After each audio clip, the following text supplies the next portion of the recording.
तो स्टूडेंट इस क्वेश्चन को देखिए। इस क्वेश्चन में कहा है apply node voltage method to find the current in 6 ohm resistance for the network shown in figure.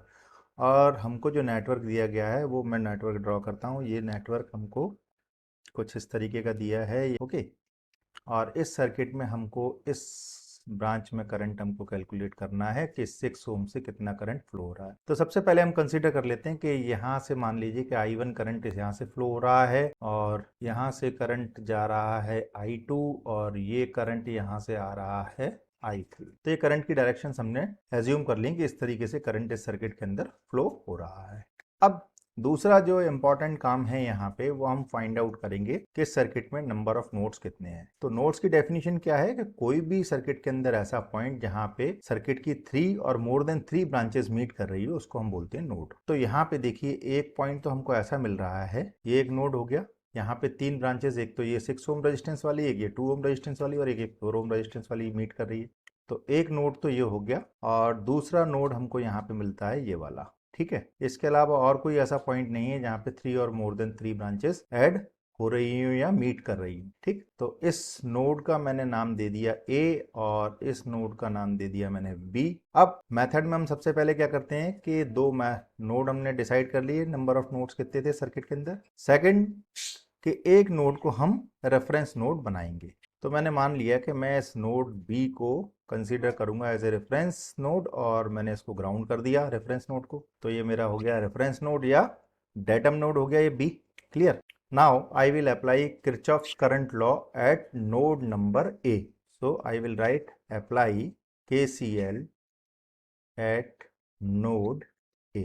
Node A पे KCL अप्लाई करूंगा तो KCL क्या कहता है, किसी भी नोड पे इनकमिंग करंट्स का सम आउटगोइंग करंट के सम के इक्वल होता है। तो इनकमिंग करंट यहाँ पे कौन सा है, एक तो I1 इनकमिंग करंट है नोड ए पे, तो मैं लिखूंगा I1। और दूसरा इनकमिंग करंट ये I3 है इस नोड पे, तो प्लस I3। और कोई इनकमिंग करंट नहीं है यहाँ पे।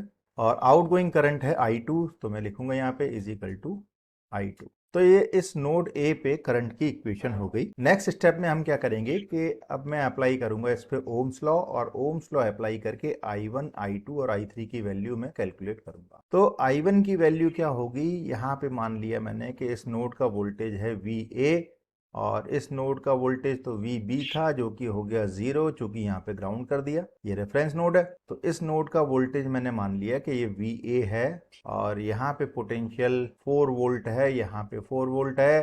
तो इस करंट की जो वैल्यू I1 करंट की जो वैल्यू होगी वो कैलकुलेट करें हम अकॉर्डिंग टू ओम्स लॉ, तो ये हो जाएगा I1 is equal to I is equal to होता है V अपॉन R। तो वोल्टेज यहाँ पे कितना होगा, यहाँ पे पोटेंशियल डिफरेंस अगर हम ए नोड और इस बैटरी के बीच में देखें तो ये पोटेंशियल डिफरेंस होगा हमारा 4 वोल्ट की बैटरी है माइनस नोड का वोल्टेज मैंने माना है VA, तो 4 minus VA upon total resistance इस ब्रांच में है 6 प्लस 2, 2 ओम ये वाला रेजिस्टेंस और 6 ओम ये वाला रेजिस्टेंस, तो 2 प्लस 6। तो I1 की वैल्यू हो गई 4 माइनस VA अपॉन 8 एम्पियर, ये I1 की वैल्यू आ गई। Now calculate the value of I3। So what about I3, I3 is equal to I3 current flow हो रहा है इस 2 ओम रेजिस्टेंस से, और यहाँ पे देखिए इस पॉइंट पे जो पोटेंशियल है वो VA है और यहाँ पे पोटेंशियल है 4 वोल्ट। तो पोटेंशियल डिफरेंस अगर हम देखें तो ये पोटेंशियल डिफरेंस यहाँ पे कितना आ जाएगा, ये आएगा 4 माइनस VA और यहाँ रेजिस्टेंस है कितना 2, तो divided by 2, I is equal to V upon R, ohm's law लगाया मैंने, तो इतना एम्पियर ये है करंट फ्लो होगा यहाँ 2 ओम रेजिस्टेंस से। Now just calculate the value of I2। I2 की वैल्यू कैलकुलेट करें हम, तो I2 की वैल्यू हमको मिलेगी I2 इज इक्वल टू, इस पॉइंट पे हमने वोल्टेज माना है VA और इस पॉइंट पे वोल्टेज है VB, तो पोटेंशियल डिफरेंस होगा VA माइनस VB, और VB की वैल्यू है 0, 0 पोटेंशियल पे है, इस पॉइंट पे पोटेंशियल 0 है और इस पॉइंट पे VA है, तो VA माइनस 0 माने VA, और रेजिस्टेंस इस ब्रांच में है 4 ओम, तो डिवाइडेड बाई 4, इतना एम्पियर ये करंट यहाँ से फ्लो। अब नेक्स्ट हम क्या करेंगे कि ये तो हो गई हमारी IA1 की वैल्यू, ये हो गई I3 की वैल्यू, ये I2 की वैल्यू। इन तीनों वैल्यूज को हम इस करंट की इक्वेशन जो हमने बनाई थी नोड ए के लिए इसमें अप्लाई पुट कर देंगे। So now put value of I1 I2 and I3 in equation number 1। तो इक्वेशन नंबर 1 में हम पुट करें तो ये वैल्यू हो जाएगी हमारी 4 minus V A upon 8 plus 4 minus V A upon 2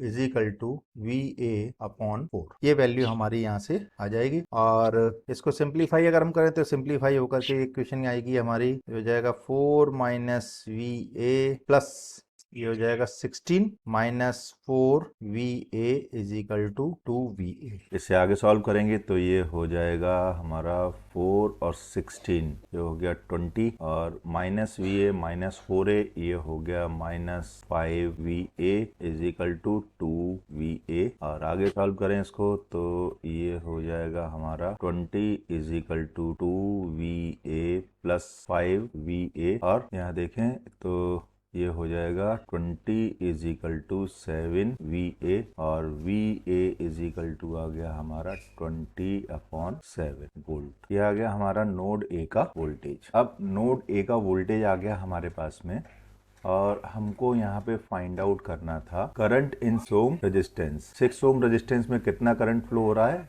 ये करंट है I1। तो हम यहाँ देखें I1 की इस वैल्यू में अगर हम इस VA की वैल्यू पुट कर दे तो हमको I1 की वैल्यू मिल जाएगी जो कि है इस 6 ओम रेजिस्टेंस से फ्लो होने वाला करंट। तो आइए यहाँ पे करें हम इसको, तो put value of VA in equation of I1 की इक्वेशन में हम पुट करें इसको। I1 की इक्वेशन है हमारी I1 is equal to 4 minus V A. तो वी ए की जगह हम पुट करेंगे 20 अपॉन 7 और डिवाइडेड बाई कितना है 8। ये पुट किया। अब इसको हम सॉल्व करें तो सॉल्व करेंगे इसको तो ये आगे आएगा 28 माइनस 20 अपॉन 7 डिवाइडेड बाई 8 या 8 अपॉन 56 या इसको सॉल्व करेंगे तो 1 अपॉन 7 एम।